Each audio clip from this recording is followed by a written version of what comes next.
और चलिए बात कर लेते हैं महायुद्ध की। गाजा के अस्पतालों से मरीज सफेद झंडे लेकर भाग रहे हैं।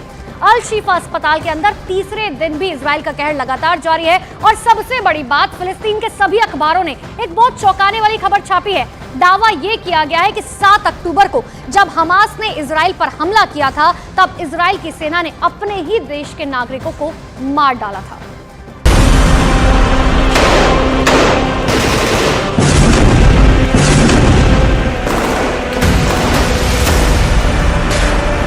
लगातार 3 दिनों से गाजा के अल शिफा अस्पताल के अंदर इजराइल डिफेंस फोर्स की कार्रवाई जारी है।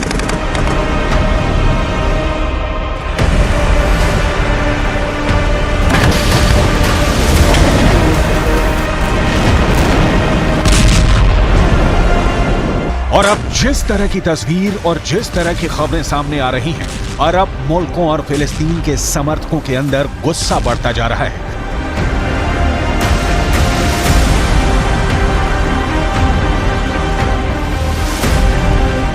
खासकर फिलिस्तीन के अखबार इजराइल डिफेंस फोर्स की ज्यादतियों के बारे में जिस तरह के दावे कर रहे हैं, उस पर यकीन करना बहुत मुश्किल नजर आता है।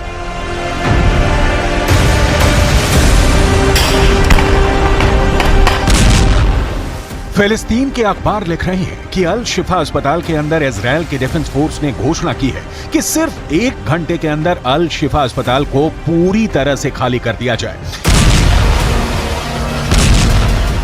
इस पर इजराइल डिफेंस फोर्स ने क्या कहा है, ये आपको आगे बताएंगे, लेकिन सबसे पहले अल शिफा अस्पताल की परिस्थितियों पर बात करेंगे।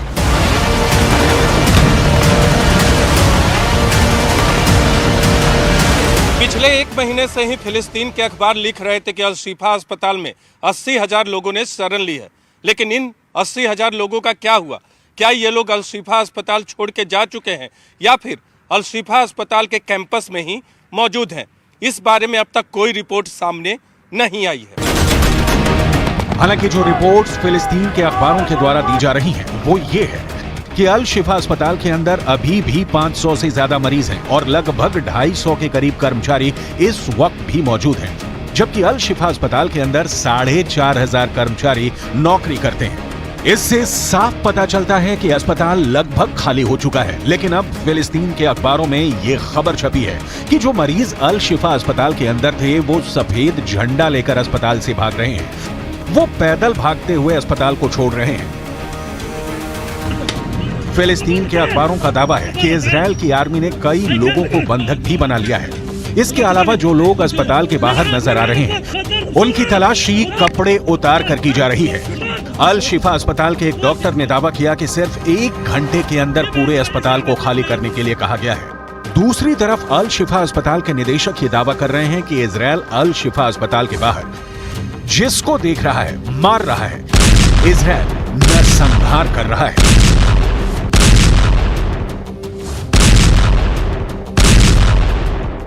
इन सब के अलावा अल शिफा अस्पताल में मरीजों पर जो गुजर रही है, वो अलग कहानी बयां कर रही है। अल शिफा अस्पताल में 4 प्री मैच्योर नवजात बच्चों की मौत की खबरें सामने आ रही है। इसके अलावा आईसीयू में कोई नहीं है। बिजली न होने की वजह से इलाज की सारी संभावनाएं अल शिफा अस्पताल में खत्म हो चुकी हैं। लेकिन इजराइल डिफेंस फोर्स इन सभी बातों का खंडन कर रही है। इजराइल डिफेंस फोर्स का कहना है कि अस्पतालों को खाली करने के लिए 1 घंटे के मोहलत देने के दावे गलत है। इजराइल डिफेंस फोर्स लगातार अपने पक्ष को और मजबूती देने की कोशिश कर रही है। इजराइल डिफेंस फोर्स ने एक डे केयर सेंटर पर कब्जा कर लिया और यह दावा किया कि उसके डे केयर सेंटर से बहुत सारे हथियार मिले और उनमें से ज्यादा हथियार ईरान के बने हुए। यानी कि अगर देखा जाए तो इजराइल डिफेंस फोर्स ईरान को इस पूरे मामले में घसीटने की जबरदस्त कोशिश कर रही है। बड़ी बात यह भी है कि इजराइल डिफेंस फोर्स ने यह दावा किया है कि इस डे केयर सेंटर से ड्रोन भी मिले हैं और ये ड्रोन भी ईरान के बने हुए हैं। ईरान के ड्रोन ने यूक्रेन के युद्ध में भारी कोहराम मचाया था और यूक्रेन के अंदर जिस तरह से लोगों को घुटनों पर ला दिया था, ये पूरी दुनिया को पता है। और ऐसे में हमास के पास से ईरान के ड्रोन का मिलना खतरनाक संकेत है।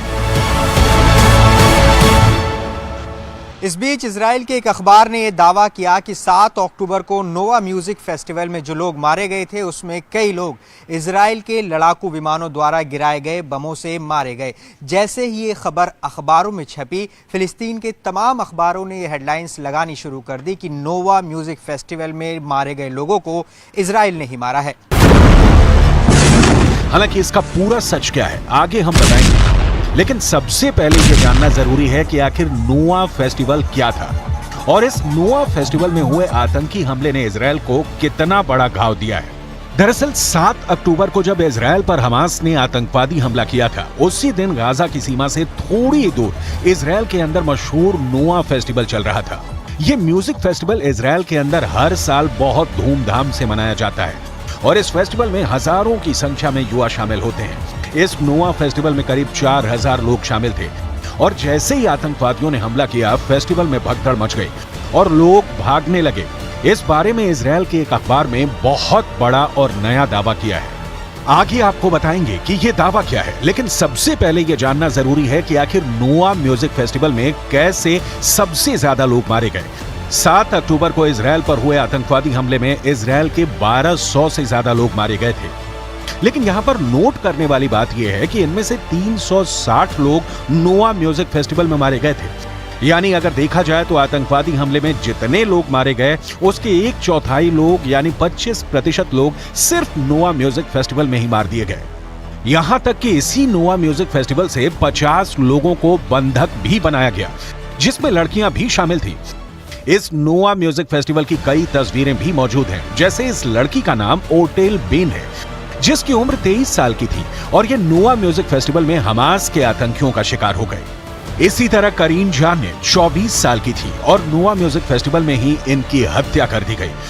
नोवा म्यूजिक फेस्टिवल में डीजे 42 साल के मतान किडो की भी इसी फेस्टिवल में हत्या कर दी गई थी। शीरा आलोन और अमित लाहौक की उम्र करीब 23 साल थी। ये दोनों लड़कियां बचपन की दोस्त थीं और ये नोवा म्यूजिक फेस्टिवल में आतंकियों के द्वारा मार दी गईं। अब ऐसे में बड़ा सवाल ये उठता है कि क्या हमास ने नोवा म्यूजिक फेस्टिवल पर हमले की कोई प्लानिंग की थी या ये महज संयोग था कि हमास के लड़ाकों को नोवा म्यूजिकल फेस्टिवल के रूप में आसान शिकार मिल गया था। इस पर इजराइल के अखबार ने बहुत बड़ा दावा किया है। इजराइल के अखबार का दावा है कि जब आतंकवादियों ने हमले के पहले दिन 7 अक्टूबर को ड्रोन से सर्विलांसिंग की थी तो उनको जानकारी मिली थी कि बॉर्डर के पास ही नोवा म्यूजिक फेस्टिवल चल रहा है और उसी दिन मौके पर ही ये प्लानिंग बनाई गई कि फेस्टिवल पर हमला किया जाएगा।